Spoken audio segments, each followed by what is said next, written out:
आप देखेंगे ब्रिटिश संरक्षण की स्थापना।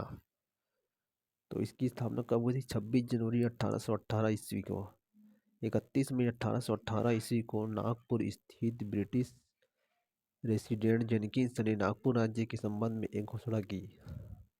इस घोषणा में अप्पा साहब को भगोड़ा कहा गया और उसे जिंदा या मुर्दा पकड़ कर लाने वाले या उसके संबंध में सूचना देने वाले को 2 लाख रुपये नगद इनाम और 10,000 रुपये मूल्य की जागीरदारी प्रदान करने की घोषणा की गई। दूसरा, रघुजी द्वितीय के अल्पवयस्क पोते रघुजी तृतीय को नागपुर राज्य का नया शासक बनाया जाएगा। रघुजी द्वितीय के वयस्क होने तक राज्य का प्रशासन ब्रिटिश संरक्षण नियंत्रण में रखा जाएगा। इस घोषणा के अनुरूप 26 जून 1818 ईस्वी को रघुजी तृतीय को नागपुर राज्य नर्मदा नदी के उत्तर में स्थित भूभाग को छोड़कर का उत्तराधिकारी बनाया गया। इस प्रकार अंग्रेजों ने नागपुर की शासक रघुजी तृतीय की अल्पवयस्कता की आड़ में नागपुर राज्य का शासन अपने हाथ में ले लिया। फलस्वरूप नागपुर के भोसलों के शासनाधीन क्षेत्र छत्तीसगढ़ का शासन भी ब्रिटिश संरक्षण में आ गया। तदनुसार ब्रिटिश अधीक्षक एडमंड को छत्तीसगढ़ का प्रशासक नियुक्त किया गया। नागपुर स्थित ब्रिटिश रेसिडेंट जेनकिंस को केंद्र सरकार से यह स्पष्ट आदेश दिया गया कि मराठा काल में राज्य शासन में जो परंपराएं थी उनकी प्रतिकूल वे कोई परिवर्तन न करें।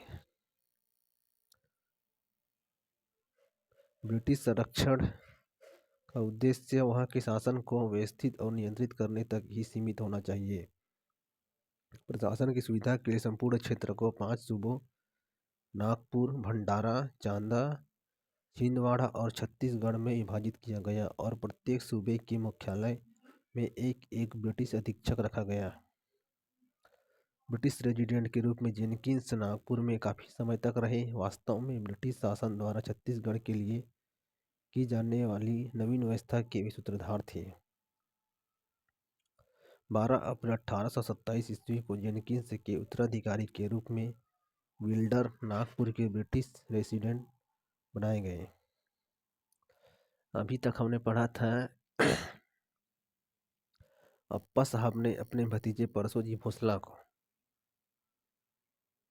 अपदस्थ करके उसका उत्तराधिकारी बन गया, या उसको जहर देकर उसकी मृत्यु हो जाने के बाद उसको उत्तराधिकारी बना। और ये सब करने के लिए वे अंग्रेजों से मिल गया, उसकी सहायक संधि की। सहायक संधि के बाद अंग्रेजों की जो शर्तें थी उसको पूरा किया। फिर क्या हुआ था, अप्पा साहब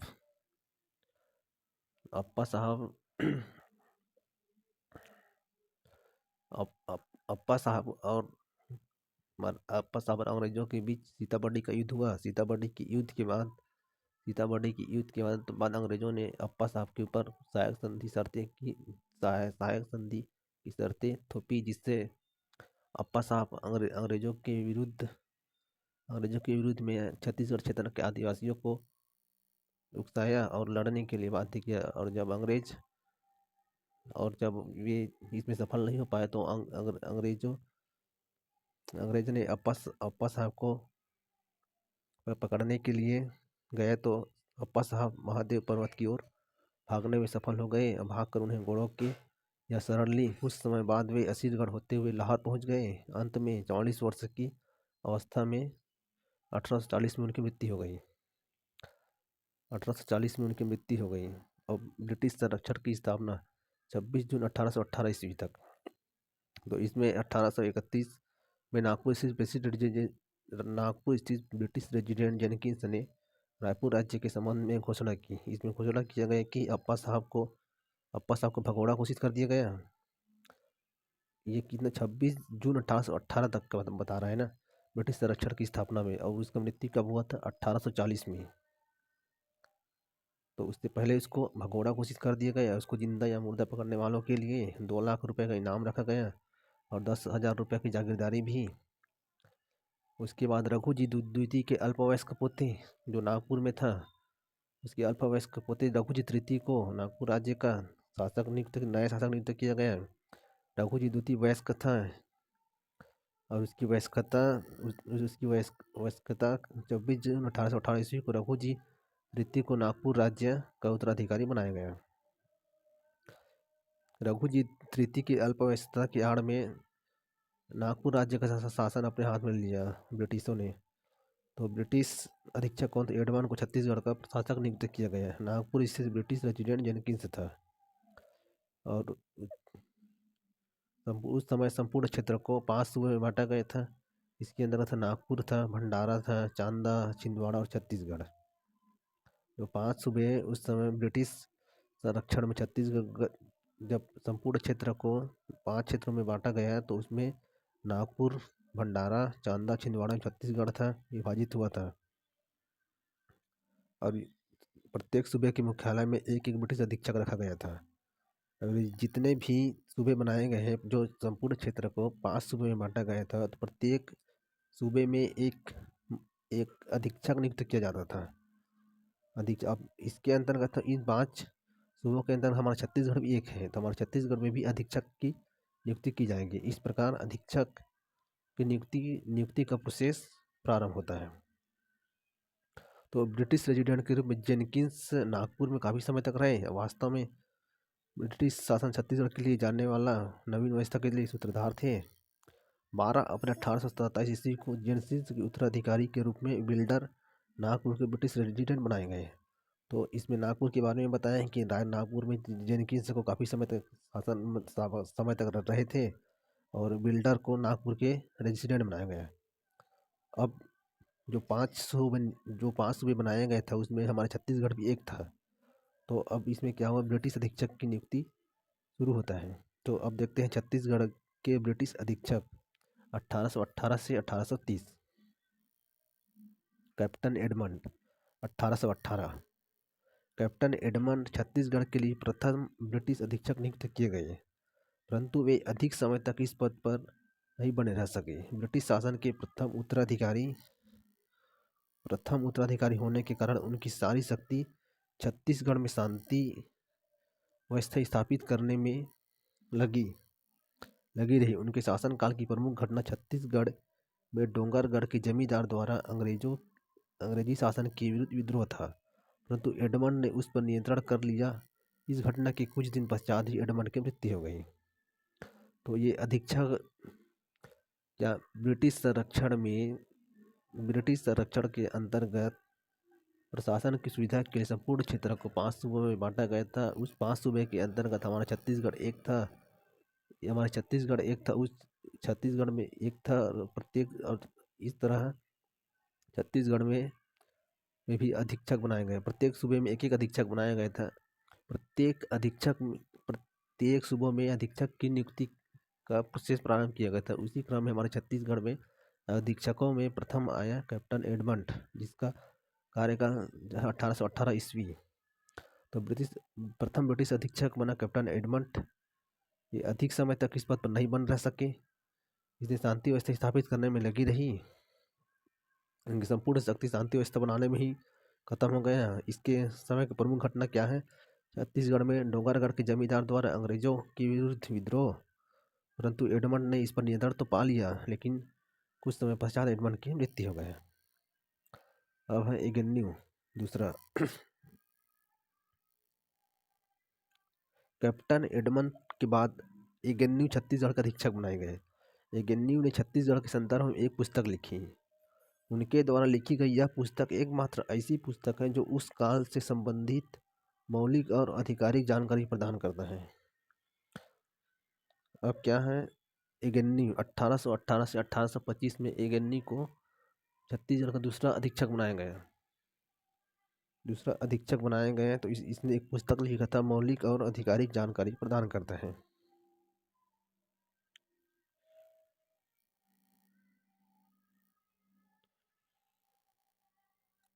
एगेन्यू ने छत्तीसगढ़ के प्रशासन में निम्नलिखित परिवर्तन किए। पहला, रतनपुर के स्थान पर रायपुर को छत्तीसगढ़ की राजधानी बनाया 1818 ईस्वी।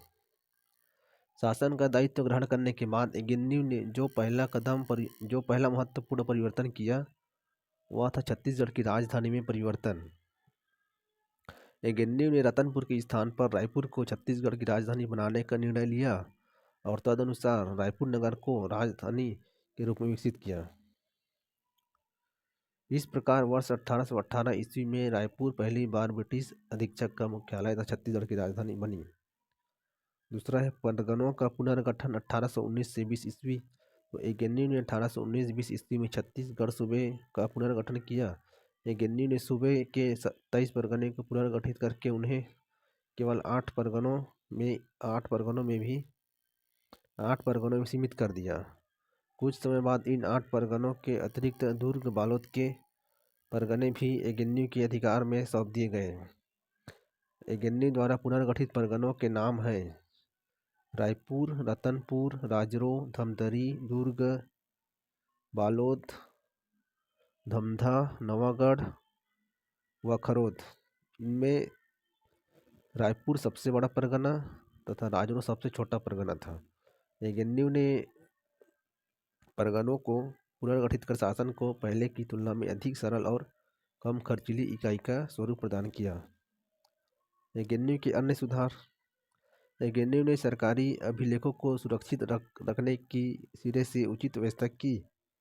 उन्होंने मुद्रा विनिमय के क्षेत्र में विद्यमान विषमताओं को दूर कर उसमें एकरूपता लाने का प्रयत्न किया। इसके अलावा उन्होंने ऐसे बहुत से कदम उठाए जिससे यह कि वस्तुओं के उत्पादन में वृद्धि और उसके व्यापार, परिवहन आदि में अनेक सुधार हुए।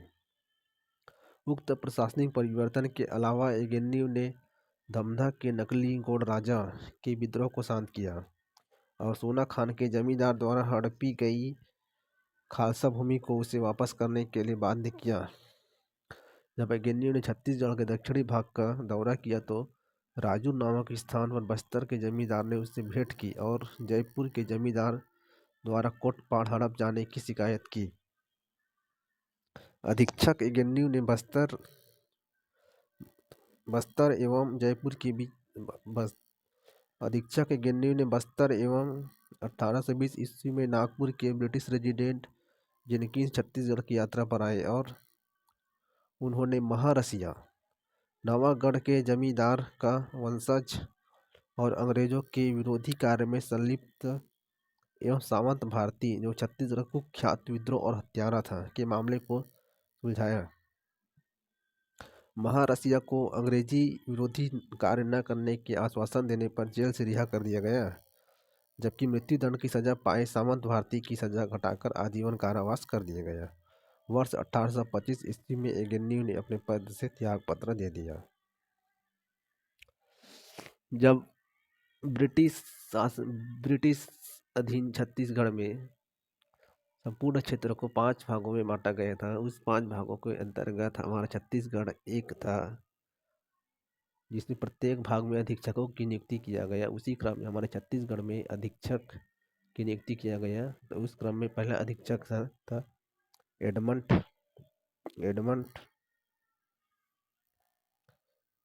था। तो एडमंड जो कि 1818 ईस्वी तक था, इसको प्रथम ब्रिटिश अधीक्षक भी कहा जाता है।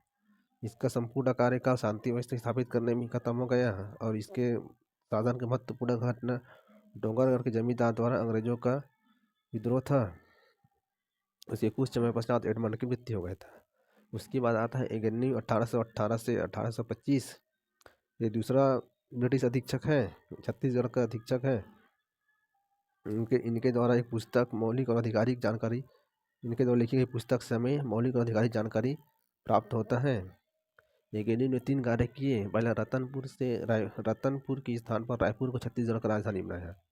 तो एगेन्यू का जो मुख्य कार्य है, जो रतनपुर राजधानी था उसको, तो उसके स्थान पर रायपुर को राजधानी बनाया। और वर्ष 1818 ईस्वी में रायपुर पहली बार ब्रिटिश अधीक्षक का मुख्यालय छत्तीसगढ़ की राजधानी बना। 1818 ईस्वी में रायपुर ब्रिटिश अधीक्षक का मुख्यालय और छत्तीसगढ़ की राजधानी बना। परगनों का पुनर्गठन 1819 से 21 ईस्वी। इसमें क्या है, 27 परगनों को हमारे छत्तीसगढ़ 27 परगनों को में बांटा गया था। तो उस परगने के 27 परगने के अंतर्गत 8 परगनों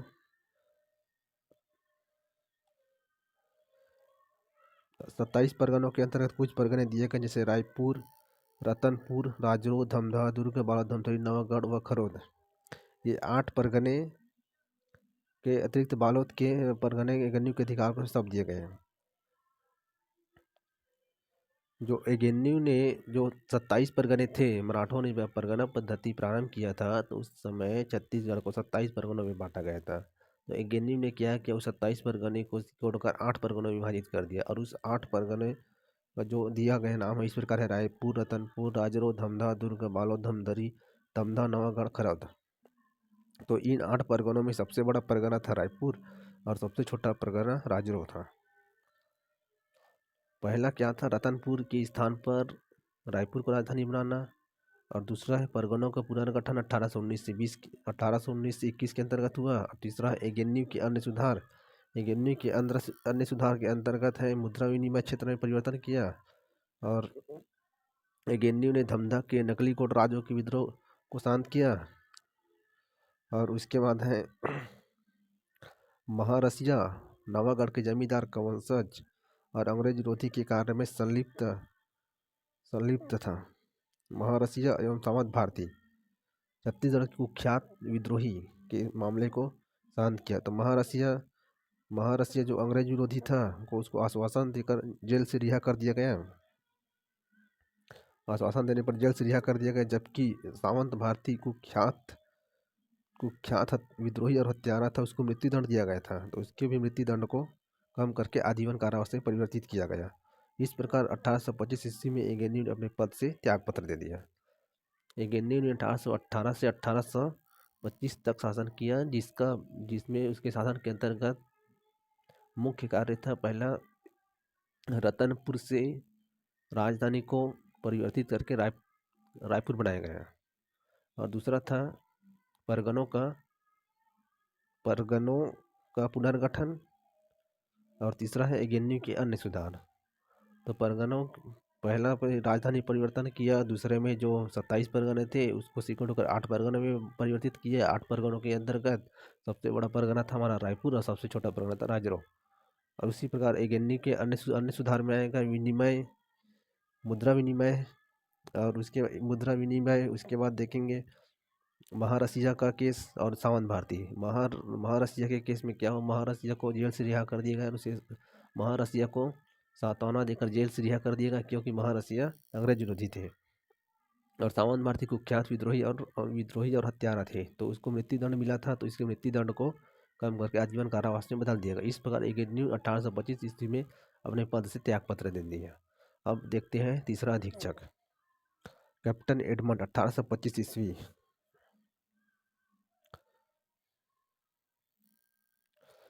कैप्टन एडमंड 1825 एगेन्यू के त्यागपत्र देने के बाद कैप्टन हंटर छत्तीसगढ़ के अधीक्षक बने। वे अधीक्षक पद पर कुछ ही महीने तक रह सके, अतः उनके संबंध में अधिक जानकारी नहीं मिलती। अब तीसरा, पहला कौन था, एडमंड। पहला है एडमंड, दूसरा हुआ एगेन्यू, अब तीसरा हुआ हंटर का कार्य 1825 था। इसने कुछ ही महीने तक शासन किया, अधिक जानकारी नहीं मिलती इसकी। अब अगला आता है सिंडिस, 1825 से 28। 1825 से 28। अब इसका कार्यकाल भी ज़्यादा नहीं रहेगा, 3 वर्ष ही रहेगा। 13 दिसंबर 1826 कैप्टन हंटर के बाद सिंडिस छत्तीसगढ़ के अधीक्षक बने। वे पहले नागपुर घुड़सवार सेना के सैनिक अधिकारी रह चुके थे। सिंडिस के शासनकाल की एक महत्वपूर्ण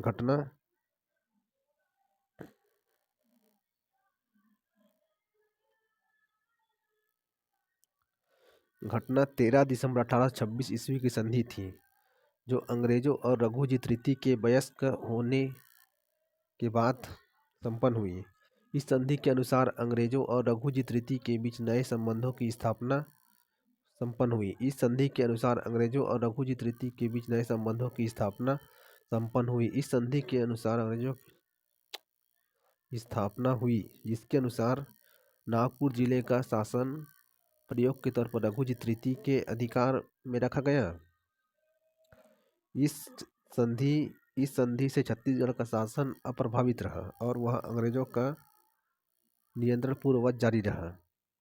सैंडिस का दूसरा महत्वपूर्ण कार्य था छत्तीसगढ़ में अंग्रेजी वर्ष को जारी करना।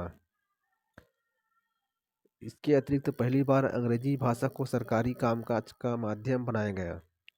सैंडिस के कार्यकाल में छत्तीसगढ़ में ताहूदारी व्यवस्था का आरंभ हुआ। इस व्यवस्था का मूल उद्देश्य था क्षेत्र की बंजर और त्याज्य भूमि को प्रभावशाली व्यक्तियों के सहयोग से कृषि कार्य के अंतर्गत लाना। सैंडिस ने लोरमी और तरेंगा नामक दो ताहूदारी का निर्माण किया। ताहूदारी का प्रधान ताहूदार कहलाता था।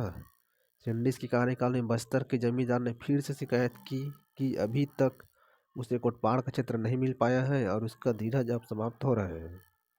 सैंडिस ने इस शिकायत को उचित कार्यवाही हेतु नागपुर स्थित रेजिडेंट के पास भेज दिया। सैंडिस के कार्यकाल में करौत के राजा का रायपुर आगमन हुआ। उसके आगमन पर पूर्व परंपरा के अनुसार सैंडिस ने भेंट स्वरूप कुछ वस्तुएं प्रदान की। इस बात की जानकारी होने पर सैंडिस ने नाराजगी जाहिर की और कहा कि अब जमींदारों को भेंट देने की प्रथा का अंत कर दिया गया है, अतः जब तक इसके लिए वास्तविक अनिवार्यता न हो ऐसा न किया जाए।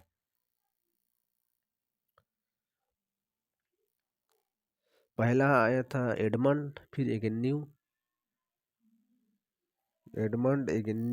और उसके बाद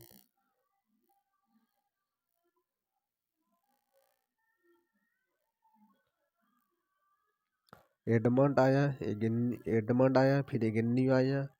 एगेन्यू के बाद कैप्टन हंटर आया। हंटर के बाद सैंडिस आया। सैंडिस ने 1825 से 28 तक शासन किया। इसके शासन का प्रमुख घटना है 13 दिसंबर 1826 ईस्वी को रघुजी तृतीय और अंग्रेजों के बीच संधि। तो इसमें इस संधि के अंतर्गत रघुजी तृतीय को नागपुर क्षेत्र का शासन या उत्तराधिकारी बनाया गया। नागपुर क्षेत्र का अधिकार हुई जिसके अनुसार नागपुर जिले का शासन प्रयोग की तरफ रघुजी तृतीय के अधिकार में रखा गया। सैंडिस का दूसरा महत्वपूर्ण कार्य छत्तीसगढ़ में अंग्रेजी वर्ष को जारी करना। इसके अतिरिक्त उसने ताहूदारी व्यवस्था का आरंभ किया।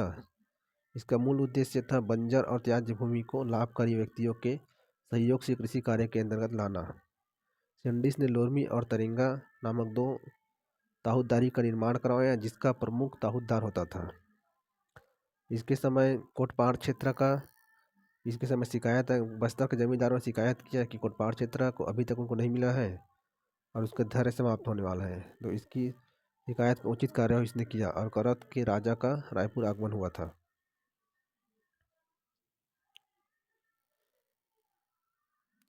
मुख्य घटना क्या था इसका, जो रघुजी तृतीय थे और अंग्रेजों के मध्य संधि हुआ और रघुजी तृतीय को नागपुर क्षेत्र का अधिकार दिया गया। और दूसरा सैंडिस का दूसरा कार्य था अंग्रेजी कैलेंडर जारी करना और फिर उसने ताहूदारी व्यवस्था प्रारंभ की जिसके अंतर्गत बंजर और त्याज्य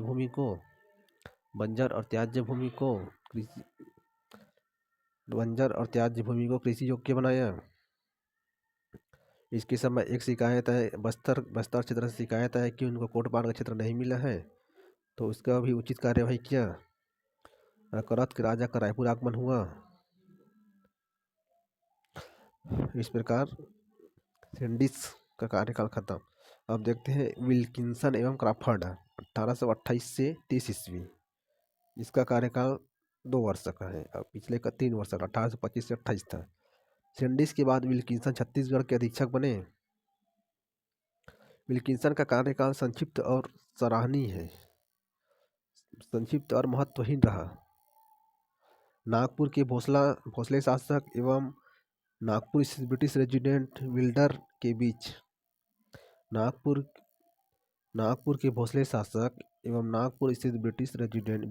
बीच 27 दिसंबर 1829 ईस्वी को नवीन संधि हुई।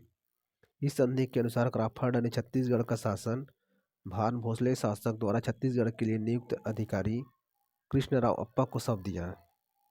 सत्ता का यह हस्तांतरण 6 जून 1830 ईस्वी को संपन्न हुई।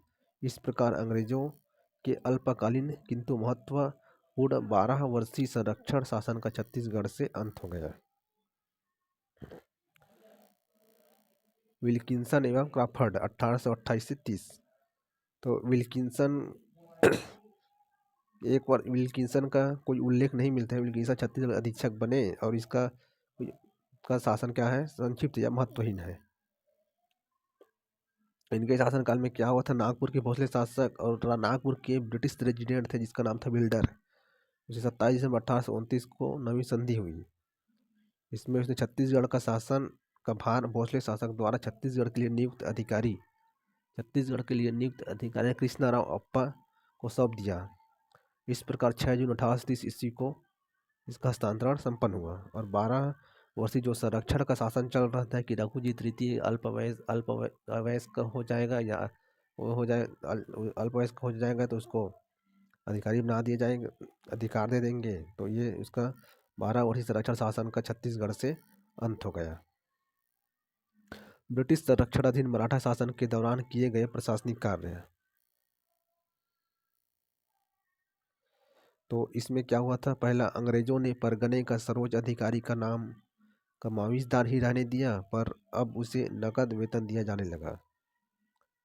दूसरा, अंग्रेजों ने परगने में अमीन या पेशकार नामक एक नए अधिकारी की नियुक्ति की। इसे कमाविजदार से स्वतंत्र रखा गया ताकि कमाविजदार द्वारा रखे जाने वाले राजस्व संबंधी हिसाब पर नियंत्रण रखा जा सके। तीसरा, इसके अलावा अंग्रेजों ने प्रति 20 से 30 गांवों के लिए पंडिया नामक एक अतिरिक्त किंतु नए कर्मचारी की नियुक्ति की। यह एक अस्थायी राजस्व कर्मचारी होता था जिसकी नियुक्ति अमीन के साथ विशेष कार्य को पूरा करने के लिए की जाती थी।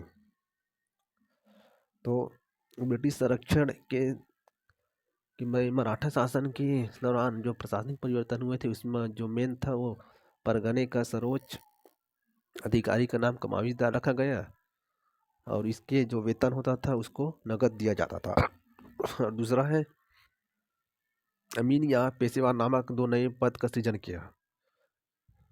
अंग्रेजों ने परगनों में अमीन और पेशेवर नामक 2 नए अधिकारी की नियुक्ति की जो राजस्व संबंधी हिसाब पर नियंत्रण रखा करते थे। इसके अलावा अंग्रेजों ने 20 से 30 गांवों के लिए पंडिया नामक एक अतिरिक्त कर्मचारी की नियुक्ति की जो अमीन के साथ विशेष कार्य को पूरा करने के लिए अस्थायी राजस्व कर्मचारी होता था, विशेष कार्य करता था, अमीन के साथ ही विशेष कार्य को करता था। अमीन अभी के समय में क्या अमीन को एक पटवारी की तरह भी देखा जाता है।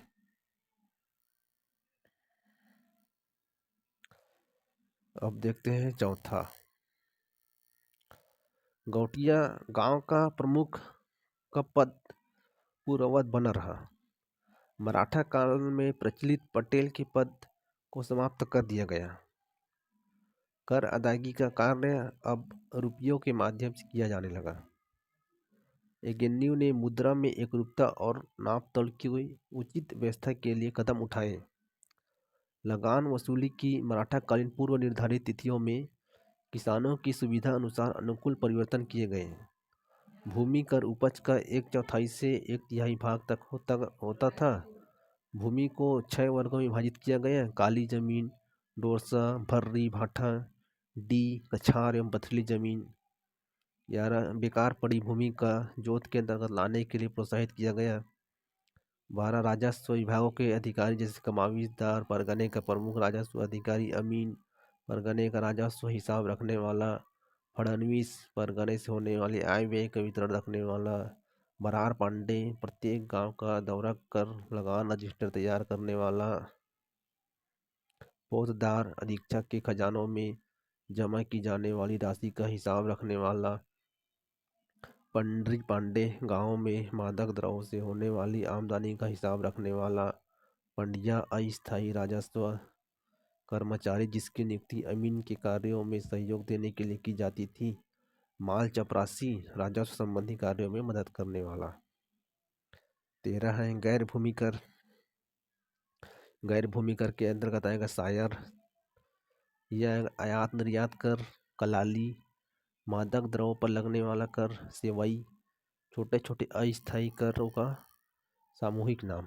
सेवाई क्या है, छोटे छोटे अस्थायी करों सामूहिक नाम। अब इसी को क्या होता था मराठा काल में त्योहार वगैरह में जो लोग राजा को भेंट के रूप में देते थे, या इसी को भेंट भेंट कर या भेंट कर नहीं बोलते हैं इसको, भेंट देते थे, उसी को सेवाई कहा जाता था। पंडरी गैर किसानों जैसे बढ़ई, कुम्हार, नाई आदि पर लगने वाला कर। ओवरी जमींदारों से प्राप्त होने वाला कर। वर्ष 1819 से 20 ईस्वी में छत्तीसगढ़ में अकाल पड़े। अंग्रेजों ने छत्तीसगढ़ के लिए एक प्रादेशिक सेना का गठन किया। कैप्टन मार्कसन छत्तीसगढ़ की प्रादेशिक सेना के पहले कमांडर थे। अब इसमें क्या दिया है, गौटिया का पद पूर्ववत रहा, पटेल की पद को समाप्त कर दिया गया। अब रुपयों के माध्यम से संचालन किया जाने लगा। पहले क्या होता था, कौड़ियों के माध्यम से संचालन होता था। नागपुर नागपुर नागपुर सिक्के चलने के पहले कौड़ी चलता था। अब जब कौड़ी के हिसाब में नागपुरी सिक्के आए तो अब ब्रिटिश छत्तीसगढ़ ब्रिटिश शासन के अधीन अब रुपयों का चलन प्रारंभ हो गए। एकरूपता और नाप तोल की उचित व्यवस्था के लिए कदम उठाए गए। इसमें भूमि का क्या होता था, 1/4 से 1/3 हो गया। इसमें मिट्टी को 6 भागों में बांटा गया था। काली जमीन है, डोरसा है, भाटा मिट्टी है, डीह, कछार एवं पथरीली। इसमें राजस्व विभाग के कुछ अधिकारी भी दिए गए हैं, जैसे कमाविजदार है तो परगने का अधिकारी, अमीन है तो राजस्व संबंधी, बरार पांडे है तो गांव का दौरा कर लगान रजिस्टर तैयार करने वाला, पोतदार खजाने में जमा की राशि वाली, और पंडरी पांडे मादक द्रव्यों में होने वाली आमदनी का हिसाब। पंडिया अस्थायी राजस्व कर्मचारी जो अमीन के कार्यों में सहायता करती थी। माल चपरासी हैं, ये राजस्व संबंधी कार्य में मदद करते थे। गैर भूमि कर में आएगा शायर, आयात निर्यात, कलाली, मादक द्रव्यों पर लगने वाला, सेवई, छोटे छोटे अस्थायी कर, पंडरी गैर किसानों, ये पेंड्री है गैर किसानों पर लगने वाला। एक पंडिया है वो अस्थायी राजस्व कर्मचारी है जिसकी नियुक्ति अमीन के कार्यों में सहयोग करता था। ओवरी जमींदारी से प्राप्त होने वाला कर। वर्ष 1819 से 20 ईस्वी में छत्तीसगढ़ में अकाल पड़े। अंग्रेजों ने छत्तीसगढ़ के लिए एक प्रादेशिक सेना का गठन किया और कैप्टन मार्कसन छत्तीसगढ़ की प्रादेशिक सेना के पहले कमांडर थे। अब देखते हैं चौथे नंबर में, ये मराठा शासन ही है। क्या हुआ था शुरू में, प्रत्यक्ष मराठा शासन आया, फिर अप्रत्यक्ष मराठा शासन आया, फिर छत्तीसगढ़ के अंतर्गत ब्रिटिश शासन, छत्तीसगढ़ में ब्रिटिश शासन, ऐसे मराठा शासन के अंतर्गत। उसके बाद पुनः भोसला शासन, प्रत्यक्ष अप्रत्यक्ष ब्रिटिश के अधीन भोसला शासन बोल सकते हैं। उसके बाद पुनः भोसला शासन, 1830 से 54 ईस्वी। तो प्रत्यक्ष में क्या हुआ था, प्रत्यक्ष में भीमाजी भोसला ने प्रत्यक्ष शासन किया। और अप्रत्यक्ष में क्या हुआ था, अप्रत्यक्ष में बैंको जी भोसले ने नागपुर में रहते हुए छत्तीसगढ़ में सूबेदार के माध्यम से शासन स्थापित किया। तो ये अप्रत्यक्ष था। अब उसके अंदर छत्तीसगढ़ में ब्रिटिशों के अधीन मराठा शासन या भोसला शासन। तो इसमें क्या हुआ था, ब्रिटिशों के अधीन में रहकर भोसला शासन हुआ। इसमें रघुजी तृतीय जो अल्पवयस्क थे तो उसको अल्पवयस्कता के बाद उसको नागपुर क्षेत्र का अधिकारी बनाया गया।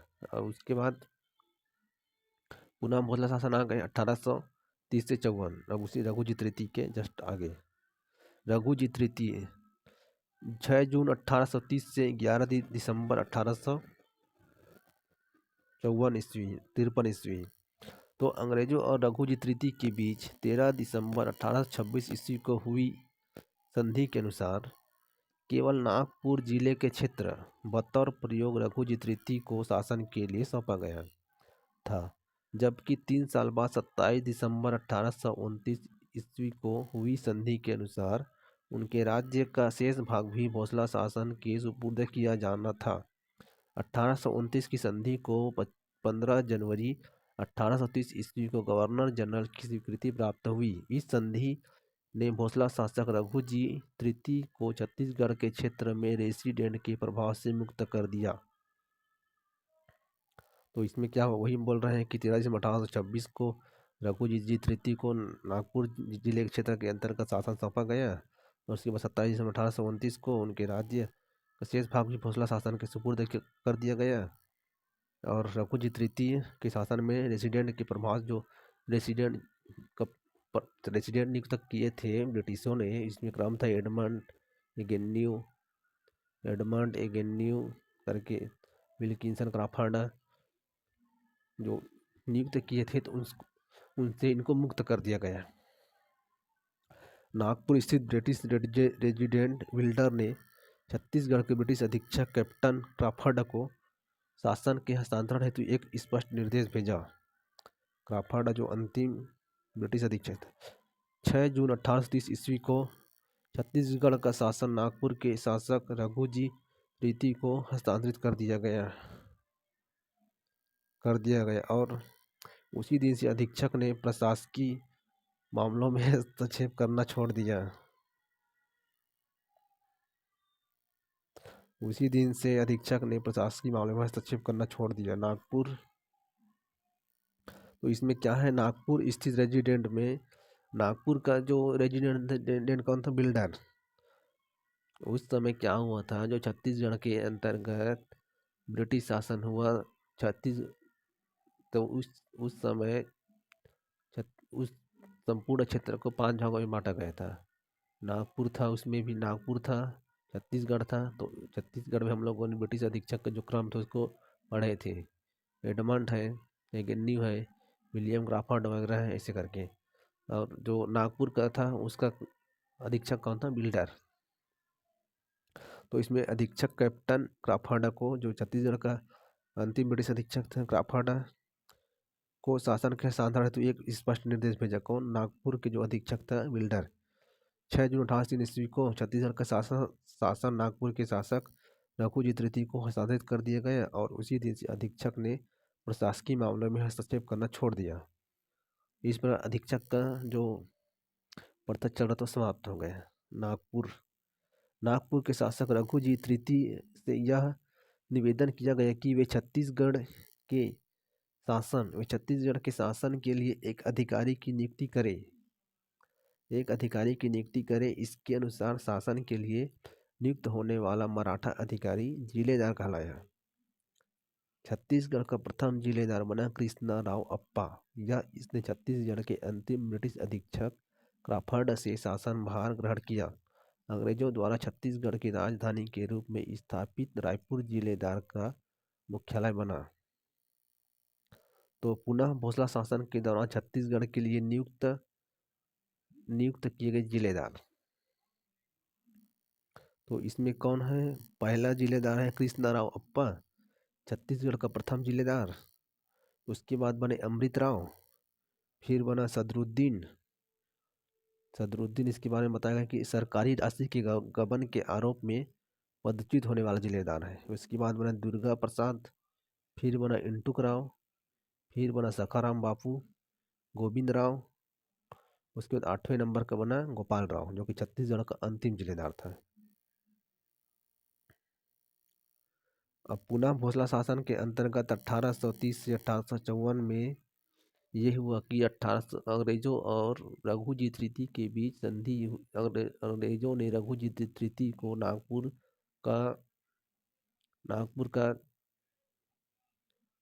सौंप दिया, जिससे रघुजी तृतीय नागपुर सौंप दिया, जिसके अंतर्गत नागपुर के अधीक्षक बिल्डर ने छत्तीसगढ़ के अंतिम अधीक्षक क्राफर्ड को सौंपा कि रघुजी तृतीय इस क्षेत्र का शासन रघुजी तृतीय को नियुक्त किए गए। तो रघुजी तृतीय ने इस शासन को संचालन के लिए अपने मराठों में जिलेदार के माध्यम से शासन संचालित करने का प्रोसेस बढ़ाया। तो इसके अंतर्गत उसने जिलेदार की नियुक्ति करना प्रारंभ किया। तो उस क्रम में प्रथम जिलेदार बना हमारे कृष्णराव अप्पा। तो कृष्णराव अप्पा प्रथम जिलेदार बना। उसके बाद बना अमृतराव, फिर सदरुद्दीन एक ऐसा जिलेदार था जो जिसने सरकारी राशि की गबन के आरोप में बच्चित होने वाला था, और अंतिम जिलेदार बना गोपाल राव। आगे रघुजी तृतीय के शासनकाल की प्रमुख घटनाएं। अब रघुजी तृतीय के शासनकाल में जो जो प्रमुख घटनाएं हुई हैं उसको देखते हैं। मुल्तानी ठगों लुटेरों का दमन। छत्तीसगढ़ में मुल्तानी ठगी लुटेरों के गिरोह अनेक वर्षों से सक्रिय थे। इसके मूल में कारण यह था कि इस समय तक छत्तीसगढ़ में मुल्तानी लोग आकर बस गए थे और इनका मुख्य धंधा ठगी और लूटमार करना था। छत्तीसगढ़ में मुल्तानियों के गिरोह के मुखिया सलावत, उदाहुस्न और प्यारे जमादार थे। इनके अलावा कुछ अन्य नेता भी थे जैसे हीरा नायक, उमर खां और दिलावर खां। अंग्रेजों ने मुल्तानी ठगी लुटेरों के गिरोह को नष्ट करने का प्रयास किया, किंतु इस कार्य में भोसला शासक रघुजी तृतीय अपना प्रत्यक्ष सहयोग देने में असमर्थ रहे। इसलिए अंग्रेजों ने इस दिशा में स्वतंत्र रूप में से सक्रिय कदम उठाया। बाद में उन्हें भोसला शासक का भी सहयोग प्राप्त हुआ। इस कार्य के लिए कैप्टन स्लीमन को सामान्य अधीक्षक के पद पर नियुक्त किया गया। कैप्टन स्लीमन ने ठगी और लुटेरों का सफलतापूर्वक दमन किया। इस प्रकार छत्तीसगढ़ की जनता ने ठगों और लुटेरों के आतंक से मुक्ति पाई। इसमें क्या है, मुल्तानी ठगों लुटेरों का दमन। तो इसके अंतर्गत बताया गया है कि मुल्तानियों के गिरोह के मुखिया कौन कौन थे। सलावत थे, उदाहिस्न थे, प्यारे जमानत थे, और अन्य नेताओं में इनके हीरा नायक, उमर खां और दिलावर खां थे। अंग्रेजों ने मुल्तानी ठगों लुटेरों के गिरोह को नष्ट करने का प्रयास किया था, लेकिन रघुजी तृतीय की ओर से सक्रिय कदम नहीं उठाया गया, मतलब पूर्ण रूप से सहयोग नहीं मिल पाया था, तो समाप्त तो नहीं हो पाया था। बाद में कैप्टन स्लीमन को उसका अधीक्षक बनाया गया, जिससे कैप्टन स्लीमन ने ठगी और लुटेरों का सफलतापूर्वक दमन किया। इस प्रकार छत्तीसगढ़ की जनता ने ठगों और लुटेरों का आतंक से मुक्त पाया। कभी कभी इस प्रकार क्वेश्चन भी आ जाता है कि छत्तीसगढ़ में ठगों और लुटेरों का दमन किसने किया, तो यह आएगा कैप्टन स्लीमन। नरबलि प्रथा का अंत। अंग्रेजों को इस बात की सूचना मिली कि छत्तीसगढ़ के कुछ जमींदारी क्षेत्रों जैसे बस्तर और करौद के जमींदारी क्षेत्र के लोग, विशेषतः जनजाति आदिवासी लोगों में नर बलि की प्रथा प्रचलित है। अंग्रेजों ने इसे अमानवीय समझकर समाप्त करने का निश्चय किया। कर्नल कैम्पबेल को नर बलि प्रथा की समाप्ति हेतु ब्रिटिश प्रतिनिधि के रूप में तैनात किया गया। तो इसमें क्या था, उस समय अंग्रेजों को इस बात की पता चला कि करौद बस्तर जो कि हमारे दंडकारण्य क्षेत्र में है, वह आदिवासी बहुल क्षेत्र है, तो उसमें इस प्रकार की रूढ़िवादिता प्रचलित रहता है कि नरबलि प्रथा उस टाइम होता था। तो इसमें बस्तर और करौद के जो जमींदार क्षेत्र है, जमींदार क्षेत्र इस प्रकार की घटना होती थी, तो इसके लिए कर्नल कैम्पबेल को नरबलि प्रथा की समाप्ति के लिए ब्रिटिश प्रतिनिधि के रूप में तैनात किया गया। इसमें इस प्रकार का भी क्वेश्चन आता है कि नरबलि प्रथा का, छत्तीसगढ़ में नरबलि का प्रथा का अंत किसने किया, तो कर्नल कैम्पबेल। जैसे पिछले में छत्तीसगढ़ ठगी प्रथा का अंत किसने किया था, कैप्टन स्लीमैन।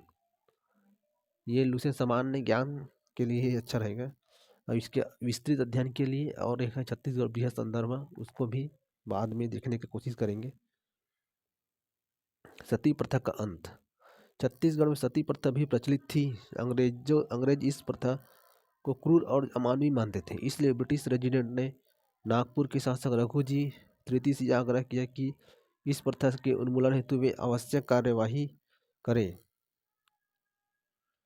अंग्रेजों ने 4 सितंबर 1829 ईस्वी को इस प्रथा के उन्मूलन हेतु पहले से ही बंगाल, बिहार में आदेश प्रसारित कर दिया।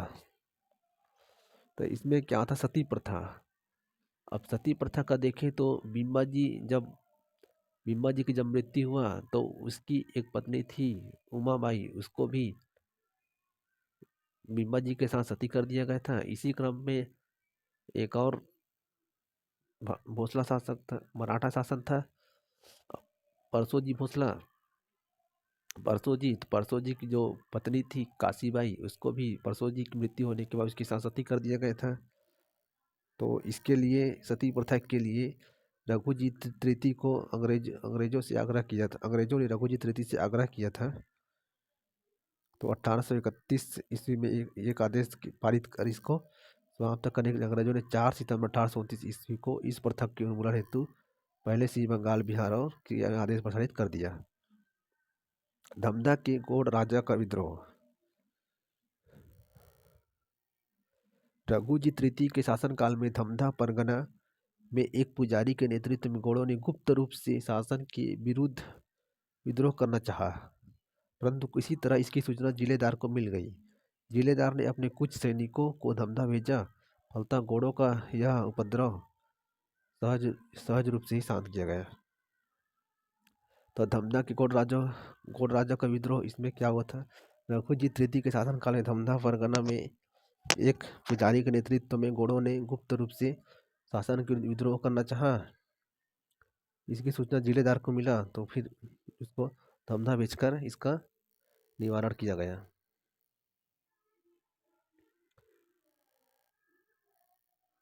अब दिया है 5वां, मराठी और हिंदुस्तानी को राजभाषा का दर्जा। रघुजीत तृतीय के शासनकाल के पूर्व प्रशासनिक कार्यों में फारसी भाषा का प्रयोग होता था। रघुजीत तृतीय ने इसे समाप्त कर मराठी और हिंदुस्तानी भाषा को राजभाषा का दर्जा दिया। रघुजीत तृतीय ने अपने आरंभिक वर्षों में शासन कार्य में सक्रिय रुचि ली, किंतु बाद के वर्षों में वे सुंदरी और सूरा के चक्कर में पड़ गए। जानी नामक वेश्या के प्रति वे अधिक आकृष्ट हो गए और उन्हें शराब पीने की बुरी लत पड़ गई। इसका उनके स्वास्थ्य पर प्रतिकूल प्रभाव पड़ा और वे अस्वस्थ रहने लगे। 11 दिसंबर 1853 ईस्वी को एक मां की लंबी बीमारी के बाद उनका निधन हो गया। वे निसंतान थे। अतएव गवर्नर जनरल लॉर्ड डलहौजी ने वेबगत सिद्धांत डॉक्ट्राइन ऑफ लैप्स के तहत उनका राज्य हड़प लिया। मार्च 1854 ईस्वी में नागपुर राज्य को ब्रिटिश साम्राज्य का अंग बना लिया गया। नागपुर राज्य के ब्रिटिश साम्राज्य में विलय होने के कारण स्वतः नागपुर के भोसले शासक के अधीनस्थ क्षेत्र छत्तीसगढ़ का ब्रिटिश साम्राज्य में विलय हो गया। तो इसमें क्या है? मराठी और हिंदुस्तानी को राजभाषा का दर्जा दिया गया। इसमें क्या होता है? पहले फारसी भाषा का प्रयोग होता था, तो रघु जी ने उसको समाप्त करके मराठी और हिंदुस्तानी को राजभाषा का दर्जा दिया। रघुजीत तृतीय आरंभिक वर्षों में अपने कार्य में रुचि थी, फिर उसके बाद वे सुंदरी और सूरा के चक्कर में पड़ गए और वे सूरा के चक्कर में पड़ने से उस पर प्रतिकूल प्रभाव पड़ा।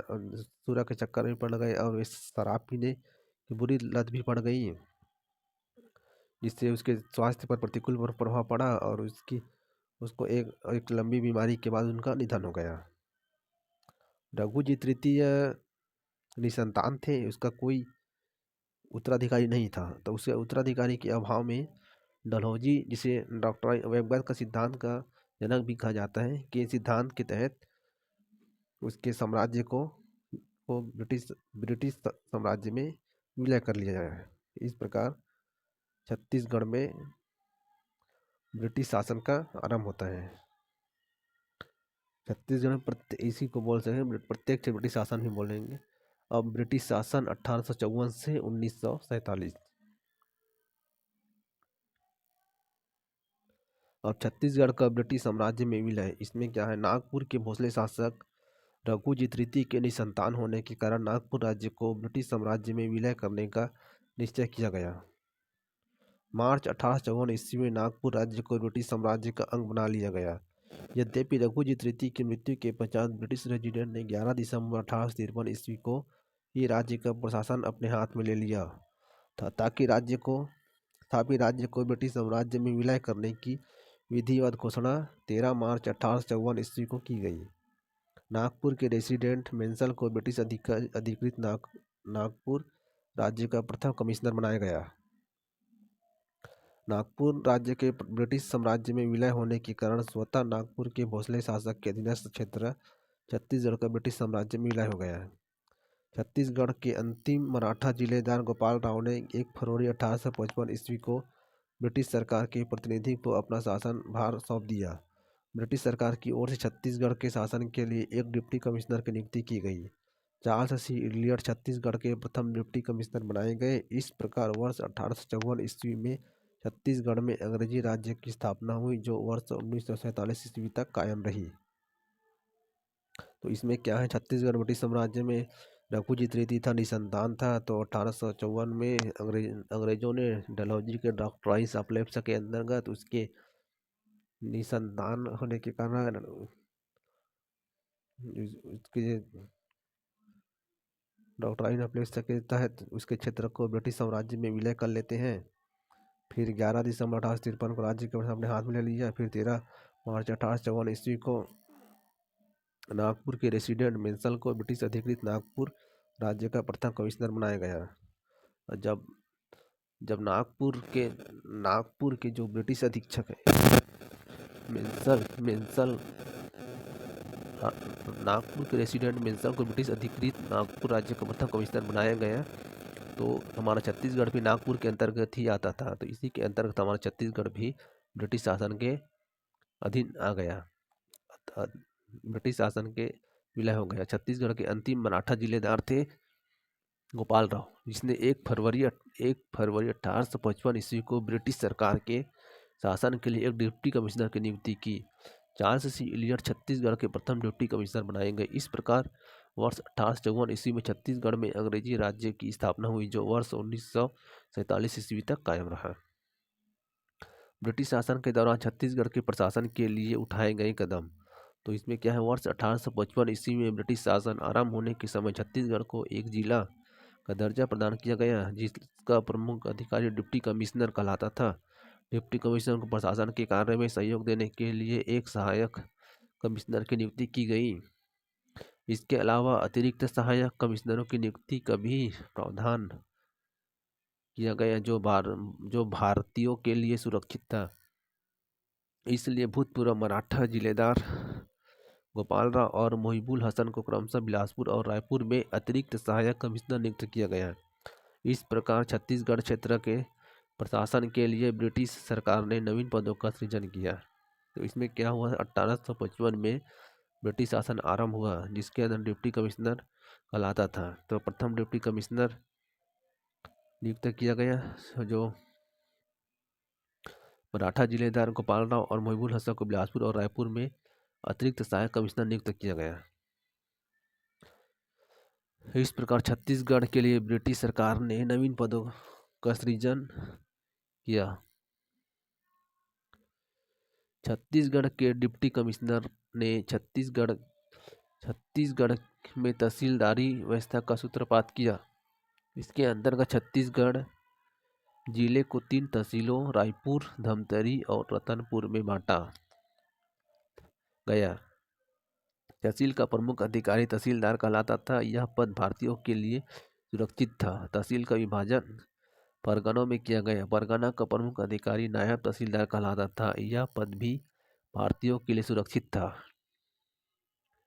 छत्तीसगढ़ में नवनियुक्त डिप्टी कमिश्नर को यह सलाह दी गई कि क्षेत्रीय प्रशासन को स्थानीय रीति रिवाज और परंपराओं को ध्यान में रखते हुए स्थापित किया जाए।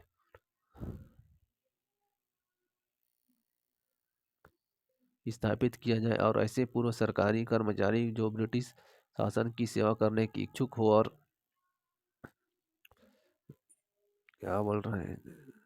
परंपराओं को ध्यान में रखते स्थापित किया जाए। और ऐसे पूर्व सरकारी कर्मचारी जो ब्रिटिश शासन की सेवा करने की इच्छुक हो और सरकारी सेवक बनने की क्षमता रखते हो को उनकी योग्यता अनुसार रिक्त स्थानों पर नियुक्त किया जाए। उसे यह भी कहा गया कि छत्तीसगढ़ क्षेत्र के असैनिक प्रशासन की पुनर्रचना करते समय मराठाकालीन विभिन्न दफ्तरों को पुनर्जीवित न करते हुए पंजाब की प्रशासनिक व्यवस्था जो पंजाब में उपयोगी प्रमाणित हो चुके हैं को लागू किया जाए। इसमें 3 तहसील बनाए गए, रायपुर, धमतरी और रतनपुर को तहसीलदार के अंतर्गत, जिसके प्रमुख को तहसीलदार कहा गया। तहसील का विभाजन परगनों में किया गया। परगनों के अधिकारी को नायब तहसीलदार कहा गया। उसके बाद डिप्टी कमिश्नर को यह सलाह दिया गया इस प्रकार। दूसरा, 2 नवंबर 1861 ईस्वी को नागपुर और उसके अधीनस्थ क्षेत्रों को मिलाकर एक केंद्रीय क्षेत्र का गठन किया गया, जिसे मध्य प्रांत सेंट्रल प्रोविंस का नाम दिया गया। मध्य प्रांत को एक चीफ कमिश्नर के अधीन रखा गया और प्रशासनिक दृष्टि से इसके क्षेत्र को 2 भागों में बांटा गया। पहले सागर नर्मदा क्षेत्र, नागपुर क्षेत्र। नागपुर क्षेत्र के अंतर्गत ही रायपुर, बस्तर और करौद को रखा गया। सागर नर्मदा क्षेत्र, दूसरा नागपुर क्षेत्र। नागपुर क्षेत्र के अंतर्गत ही रायपुर, बस्तर और करौद को रखा गया। और इसमें दूसरा में क्या है, 2 नवंबर 1861 को नागपुर और उसके अधीनस्थ क्षेत्रों को मिलाकर एक केंद्रीय क्षेत्र का गठन किया गया है, जिसे मध्य प्रांत या सेंट्रल प्रोविंस का नाम दिया गया है, जिसे 2 भागों में बांटा गया है। सागर का नर्मदा क्षेत्र जो मध्य प्रदेश में है, और दूसरा नागपुर क्षेत्र। नागपुर क्षेत्र के अंतर्गत ही हमारे छत्तीसगढ़ के रायपुर, बस्तर और करौद को रखा गया। तीसरा, वर्ष 1862 ईस्वी में छत्तीसगढ़ को एक स्वतंत्र संभाग कमिश्नरी का दर्जा दिया गया। इसके अनुसार वह एक कमिश्नर की नियुक्ति की गई। इस समय संबलपुर को मध्य प्रांत में शामिल किया गया और छत्तीसगढ़ को 3 जिलों रायपुर, बिलासपुर और संबलपुर में बांटा गया। छत्तीसगढ़ संभाग का मुख्यालय राजधानी रायपुर रखा गया। इसके बाद वर्ष 1905 ईस्वी तक छत्तीसगढ़ संभाग की प्रशासनिक व्यवस्था में कोई विशेष परिवर्तन नहीं किया गया। वर्ष 1862 में क्या हुआ, स्वतंत्र संभाग बनाया गया। उस संभाग के इस समय संबलपुर को मध्य प्रांत शामिल किया गया। तो छत्तीसगढ़ के उसमें से उस संभाग के अंतर्गत छत्तीसगढ़ के 3 जिले रायपुर, बिलासपुर, संबलपुर में बांटा गया था। तो छत्तीसगढ़ संभाग का मुख्यालय राजधानी रायपुर रखा गया। वर्ष 1905 में संबलपुर जिला मुख्यालय में मिला दिया गया और बदले में 5 रियासतों चांग बखार, कोरिया, सरगुजा, उदयपुर व जसपुर को बंगाल से लेकर मध्य प्रांत में शामिल कर दिया गया। इस व्यवस्था के कारण छत्तीसगढ़ की प्रशासनिक व्यवस्था में वर्ष 1906 में जो नवीन परिवर्तन आया, उसके अनुसार सरगुजा रियासत छत्तीसगढ़ के पास आ गया और छत्तीसगढ़ में 3 जिले रायपुर, बिलासपुर और दुर्ग निर्मित किए गए। छत्तीसगढ़ संभाग का नाम यथावत बना रहा। यह प्रशासनिक व्यवस्था कमाबेश वर्ष 1947 ईस्वी तक बनी रही। इसमें क्या हुआ, वर्ष 1905 में जो संबलपुर जिला बंगाल में मिला दिया गया और बदले में 5 रियासतें चांग बखार, कोरिया, सरगुजा, उदयपुर और जसपुर को बंगाल से लेकर मध्य प्रांत में शामिल कर लिया गया। और छत्तीसगढ़ में 3 जिले रायपुर, बिलासपुर और दुर्ग को निर्मित किया गया और यह प्रशासनिक कमावेश 1947 तक बनी रही। स्वतंत्रता आंदोलन 1857 से 1947। राष्ट्रीय आंदोलन 1857 का विद्रोह गवर्नर जनरल लॉर्ड कैनिंग के शासनकाल के दौरान हुआ। लॉर्ड कैनिंग के शासनकाल के दौरान हुआ 1857 का विद्रोह भारतीय इतिहास की एक महत्वपूर्ण घटना थी। देश के अधिकांश भागों की तरह छत्तीसगढ़ भी इस विद्रोह की घटना से प्रभावित हुआ। इस क्रम में सोना खान की वीरनारायण सिंह का विद्रोह। सोना खान के जमींदार वीरनारायण सिंह जनहितकारी कार्यों में रुचि लेते थे। जब 1856 ईस्वी में इस क्षेत्र में भीषण अकाल पड़ा तो उन्होंने लोगों की जान बचाने के लिए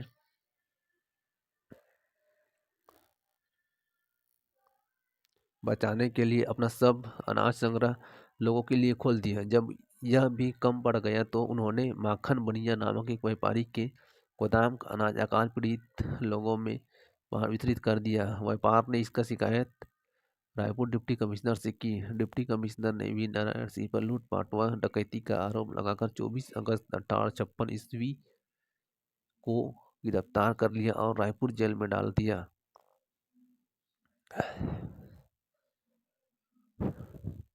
10 मई 1857 को मेरठ से आरंभ हुआ। 1857 के विद्रोह की चिंगारी पूरे देश में फैल गई। विद्रोह को अग्नि रायपुर की सेना में धधक उठी। 20 अगस्त 1857 ईस्वी को रायपुर स्थित तीसरी देसी रेजिडेंट के सैनिक के सहयोग से वीरनारायण सिंह जेल से भाग निकलने में कामयाब हुए। जेल से भागने के बाद वीरनारायण सिंह सोनाखान पहुंचे और वह उन्होंने अपने नेतृत्व में 500 सैनिकों की एक सेना संगठित की। इसमें क्या हुआ था, वीरनारायण सिंह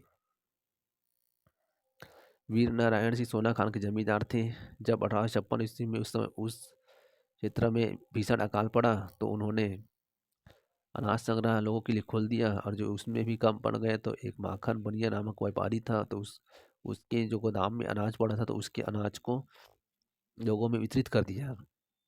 और माखन बनिया ने इसकी शिकायत डिप्टी कमिश्नर से की है। जब डिप्टी कमिश्नर से इनकी शिकायत की तो डिप्टी कमिश्नर ने 24 अगस्त 1856 को नारायण सिंह को गिरफ्तार कर लिया, और 10 मई 1857 को मेरठ 1857 की चिंगारी पूरे देश में फैल गई, और 20 अगस्त 1857 को रायपुर स्थित स्त्री रेजिडेंट के सैनिकों के सहयोग से भी नारायण सिंह जेल से भाग निकलने में कामयाब हो गए। सोना खान पहुंचे और वह उन्होंने नारायण सिंह जेल से भागने के बाद भी नारायण सिंह सोना खान पहुंचे और उन्होंने नेतृत्व में 500 सैनिकों की एक सेना संगठित की। वीर नारायण सिंह के जेल से भाग निकलने की सूचना पाकर डिप्टी कमिश्नर ने स्मिथ के नेतृत्व में अंग्रेजों की एक सेना को सोना खान के लिए रवाना किया। स्मिथ खरोद होता हुआ देवरी पहुंचा, जहां का जमींदार महाराज साय वीर नारायण सिंह का खानदानी दुश्मन था।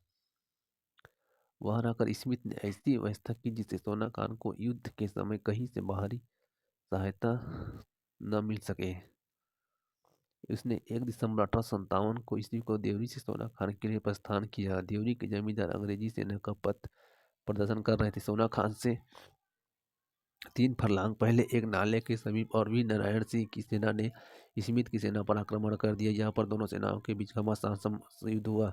आरंभिक विफलता के बाद भारी सहायता मिलने पर स्मिथ की स्थिति संभल गई और वह अपनी सेना के साथ आगे बढ़ने लगा। वीर नारायण सिंह की सेना पिछड़ने लगी। दोपहर को अंग्रेजी सेना सोना खान की बस्तियों से घुस गई और उसने खाली गांव में आग लगा दी। सोना खान बुरी तरह से जल गए। 2 दिसंबर 1857 को कटंगी की फौज स्मिथ से जा मिले। दोपहर भोजन के पश्चात स्मिथ उस पहाड़ी की ओर चला गया जहां वीर नारायण सिंह अपनी सेना के साथ तैयार थे। स्मिथ की बड़ी सेना ने उस पहाड़ को चारों ओर से घेर लिया। दोनों ओर से गोलियां चली रही। अंत में वीर नारायण सिंह गिरफ्तार कर लिए गए। उन्हें पूरा रायपुर जेल में डाल दिया गया। वीर नारायण सिंह पर देशद्रोह का मुकदमा चलाया गया। 10 दिसंबर 1857 ईस्वी को वीर नारायण सिंह को जय स्तंभ चौक पर प्राणदंड दिया गया। इस प्रकार देश के स्वाधीनता आंदोलन में छत्तीसगढ़ का वह प्रथम सेनानी शहीद हो गया। वह एक आदिवासी वीर था। जय स्तंभ चौक आज भी वीर नारायण सिंह का यश गान करता हुआ स्थित है। वीर नारायण सिंह के बलिदान के पश्चात उनके पुत्र गोविंद सिंह को भी गिरफ्तार कर लिया गया। उसे नागपुर जेल में रखा गया, पर वर्ष 1860 ईस्वी में उसे रिहा कर दिया गया। वह सोना खान वापस आए। उसने देखा कि सोना खान के जमींदार देवरी के जमींदार और उसके चाचा महाराज साय ने कब्जा कर लिया है। सोना खान की जमींदारी पुरस्कार स्वरूप महाराज साय को अंग्रेजों द्वारा प्रदान की गई थी, क्योंकि उसने वीर नारायण सिंह की गिरफ्तारी में अंग्रेजों की सहायता की थी। जब इसमें क्या हुआ था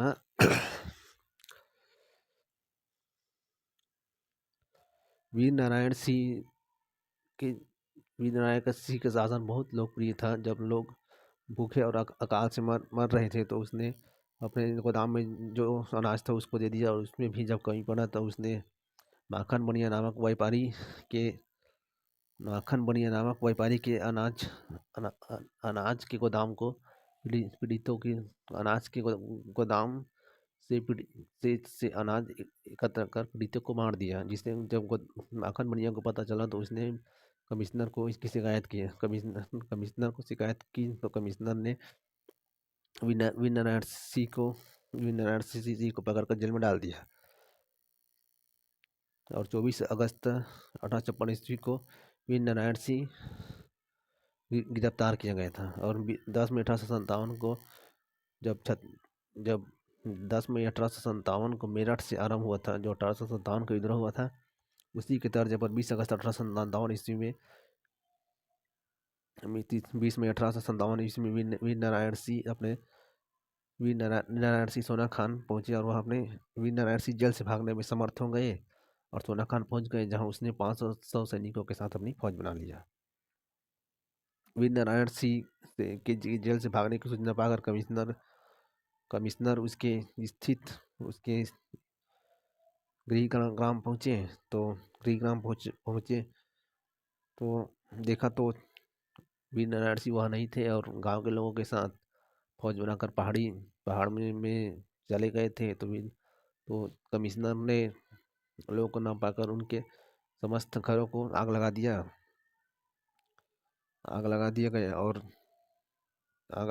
तो जो पहाड़ी क्षेत्र में वीर नारायण सिंह लोग थे वे उनके समक्ष आ गए और तो उन दोनों के बीच गोलीबारी हुआ। और गोलीबारी होने के बाद वीर नारायण सिंह को गिरफ्तार कर लिया और पुनः रायपुर जेल में डाल दिया गया। और 10 दिसंबर 1857 को वीर नारायण सिंह को रायपुर के जय स्तंभ चौक, जो वर्तमान में भी स्थित है, वहाँ उसको फांसी पे प्राणदंड दिया गया, फांसी लटका दिया गया। इस तरह ये छत्तीसगढ़ का प्रथम सेनानी था और इसकी पुत्र का नाम था और इसके पुत्र का नाम गोविंद सिंह था। वीर नारायण सिंह बलिदान के उनके पुत्र गोविंद सिंह को भी गिरफ्तार कर लिया गया। और 1860 ईस्वी में जब वो रिहा हुआ तो सोना खान पहुंचा, तो सोना खान में उसके जो देवरी के जमींदार थे वो और उसके चाचा महाराज साय ने उनकी जमीन पर कब्जा कर लिया था। मतलब अंग्रेजों ने दे दिया था उन लोगों को।